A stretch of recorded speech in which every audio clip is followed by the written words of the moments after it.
Hi guys, welcome back to my channel. आज मैं एक बहुत ही ख़ास व्लॉग डालने वाला हूँ। ये एक बहुत ही लंबा व्लॉग होगा compare to my usual mini vlogs. मैं दादर स्टेशन पे हूँ, सुबह के 5:30 बज रहे हैं और मैं जा रहा हूँ शिरडी साईं बाबा से मिलने, उनके दर्शन करने।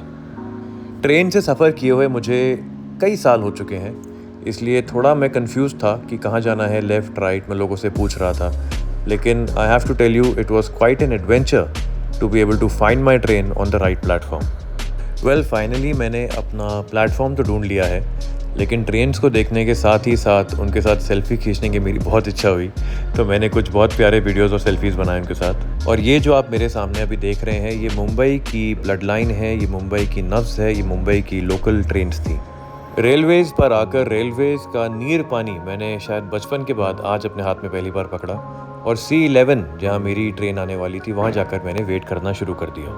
और मेरे सामने अलग अलग लोकल ट्रेन्स आई और गईं, क्योंकि दादर स्टेशन एक लोकल ट्रेन स्टेशन भी है और वहाँ बहुत कमाल की चाय मिलती है, जिसको आप सुबह सुबह जब पियेंगे तो आपकी बॉडी में पूरी तंदुरुस्ती छा जाएगी। लो जी, चाय वाला चीयर्स। बस कुछ इसी तरह इंतज़ार करते करते फाइनली वंदे भारत ट्रेन, जो कि बहुत ही कमाल की सेक्सी लुकिंग ट्रेन है, I have to be very honest, मैंने एक्सपेक्ट नहीं किया था कि वो इतनी अच्छी दिखेगी। I mean they remind you of Japanese bullet trains, don't they, with that sexy aerodynamic shape. तो बहुत ही कमाल की ट्रेन है, बहुत ही गुड लुकिंग ट्रेन है, बहुत ही मॉडर्न ट्रेन है, और I couldn't wait to get inside and see the interiors of this beautiful looking train. और अंदर आने के बाद मैंने जो एक्सपेक्ट किया था बिल्कुल वैसा ही निकला। सब कुछ बहुत ही मॉडर्न था, बहुत ही आधुनिक, बहुत ही लेटेस्ट टेक्नोलॉजीज़ हर जगह आपको दिख रही थी। सब कुछ बिल्कुल साफ़ सुथरा, बिल्कुल क्लीन और बहुत ही वेल ऑर्गेनाइज्ड था। हर सीट के सामने एक foldable table with newspaper, with charging pins and fresh water bottles. मेरे मन में एक ख्याल आया कि क्यों ना जाकर वीआईपी कोच में ट्राई किया जाए, क्योंकि जब मैं टिकट बुक कर रहा था तो मुझे टिकट मिली नहीं थी वीआईपी की। लेकिन मैंने सोचा कि क्यों ना वहाँ जाकर एक बार टीसी सर से रिक्वेस्ट किया जाए, और मुझे मिले ये बहुत ही क्यूट, बहुत ही sweet and understanding TC sir, जिन्होंने मेरी टिकट चेक करी और मुझे बोला कि हाँ, वो एक फ़ीस लेकर, मुझे रिसीप्ट देकर मुझे अपग्रेड दे सकते हैं वीआईपी कोच का। और वीआईपी कोच में सीट मिलते ही मेरे चेहरे की स्माइल तो माशाल्लाह। बस फिर मैं रिलैक्स करके आराम से बैठा और मैंने बाहर के नज़ारों के लुत्फ़ उठाए। बगल में ही चार्जिंग पॉइंट था, रोटेटिंग सीट्स थी जिनको आप किसी भी डायरेक्शन में घुमा सकते हैं to enjoy the view that you want to see. और मुझे लगी भूख, तो मैं घर से अपनी फेवरेट पनीर की भुर्जी और ब्रेड लेकर आया था, because I could not wait for the food in the train to be served. तो मैंने फटाफट अपनी पनीर भुर्जी खानी शुरू कर दी। अपना लैपटॉप खोला, अपनी फेवरेट मूवीज़ लगाईं और उसके बाद अपने लैपटॉप की मूवीज़ का और बाहर के नज़ारों का साथ में मज़ा उठाया। बस थोड़ी ही देर के बाद हमें ब्लैक कॉफ़ी सर्व की गई with a very nice multigrain healthy biscuit, which I think is a very very good move in the health perspective of the country. बहुत ध्यान दिया जा रहा है इन चीज़ों पे कि भाई अगर बिस्किट भी दिए जा रहे हैं तो वो शुगर वाले नहीं, बल्कि अच्छे फाइब्रस हेल्दी डाइजेस्टिव बिस्किट दिए जा रहे हैं। वॉशरूम्स की मैंने सर्वेलेंस करी तो मुझे पता चला कि यहाँ के वॉशरूम्स भी बहुत ही आधुनिक और मॉडर्न हैं, and they really looked nice from inside. तो खाना पीना खाकर, अपनी ब्लैक कॉफ़ी लेकर, फ्रेश होकर मैं वापस आया तो मेरे लिए मेरा लंच सर्व हो चुका था। लंच में लोगों ने मुझे सर्व किया ये मेथी के पराठे, आलू की सब्ज़ी और उपमा। बस फिर गानों को सुनते हुए, कानों में हेडफोन लगाकर, बाहर की तरफ देखकर, ट्रेन की जर्नी का मैंने शायद सालों के बाद मज़ा उठाया। और देखते ही देखते आ गया नासिक रोड स्टेशन, जहाँ से अगला स्टेशन अब है शिरडी साईं बाबा का। बाय द वे, ये डाइसन के वैक्यूम क्लीनर्स यूज़ हो रहे हैं इन ट्रेनों में। आई मीन ऑनेस्टली ये इतने सेक्सी वैक्यूम क्लीनर्स हैं कि हम इन्हें घर पे भी यूज़ नहीं करते, because they are so expensive.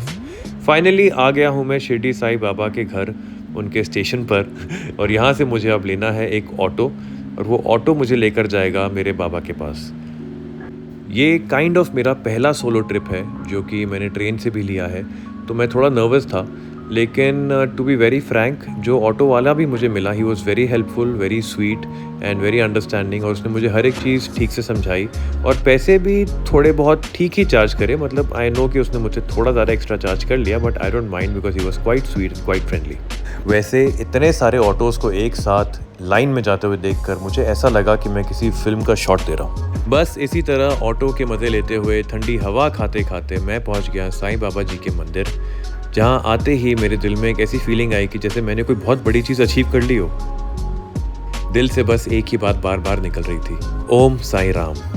तो मंदिर के बिल्कुल बगल में एक काफ़ी लंबी चौड़ी प्यारी सी मार्केट है, जहाँ मुझे ये बहुत प्यारे प्यारे बच्चे मिले, जिनको मैंने ट्रेन में मिले हुए जूसेस और कुकीज़ वगैरह जो मैं नहीं खाता हूँ, मैंने इन बच्चों को दे दिया because they enjoy it, I know.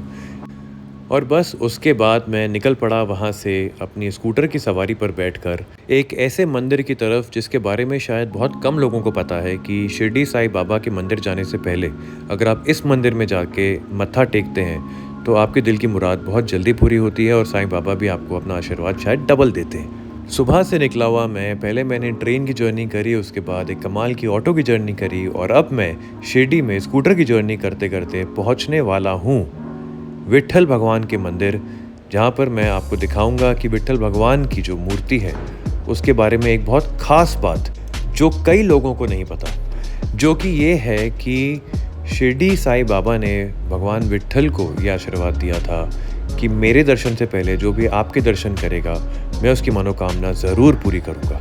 And guys, मेरी किस्मत इतनी अच्छी थी कि जिस वक्त मैं पहुंचा उसी वक्त मंदिर के दरवाजे खुले हुए थे और पंडित जी ने मुझे अंदर जाने की परमिशन दे दी।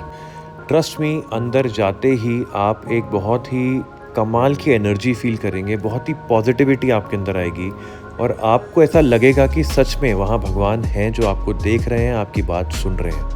माना जाता है कि विट्ठल भगवान की इस मूर्ति के लेफ़्ट शोल्डर और राइट शोल्डर पे अगर आप कोई भी दो चीज़ें ऐसी रख दें जिनमें से एक पॉसिबिलिटी आप सुनना चाहते हैं कि क्या होगी, तो जिस शोल्डर से वो चीज़ गिर जाएगी वो ना हो जाएगी और जो रह जाएगी वो हाँ हो जाएगी। जिस वक्त मैं वहाँ पहुँचा, वहाँ विट्ठल भगवान के सम्मान में एक पाठ चल रहा था जिसके लिए मैंने भी अपनी तरफ से थोड़ी कंट्रीब्यूशन करी और वहाँ के लोगों ने मुझे बदले में बहुत ज़्यादा मान सम्मान और रिस्पेक्ट दी, जो कि मुझे बहुत अच्छा लगा क्योंकि बहुत प्यारे लोग थे और उनकी बातें, उनकी हर चीज़ बहुत सिंपल थी।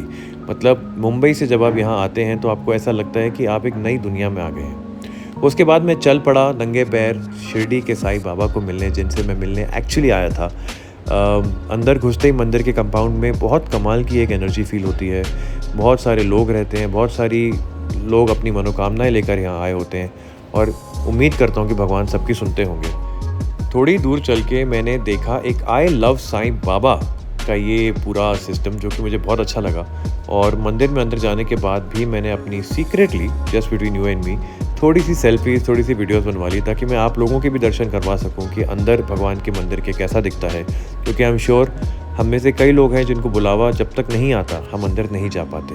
गाइज़, अंदर बिल्कुल मंदिर में तो फ़ोन जाना अलाउड नहीं था, इसलिए मैं अंदर का आपको नहीं दिखा पाऊँगा दर्शन क्या था, लेकिन सच में आप जब एक बार वहाँ जाएंगे ना तो आपको इतनी इमोशनल एनर्जी फील होगी कि आपको ऐसा लगेगा कि आप किसी बहुत ख़ास जगह पर भगवान के सच में पास आ गए। कैसा लगा व्लॉग गाइज़, कमेंट्स में बताएं।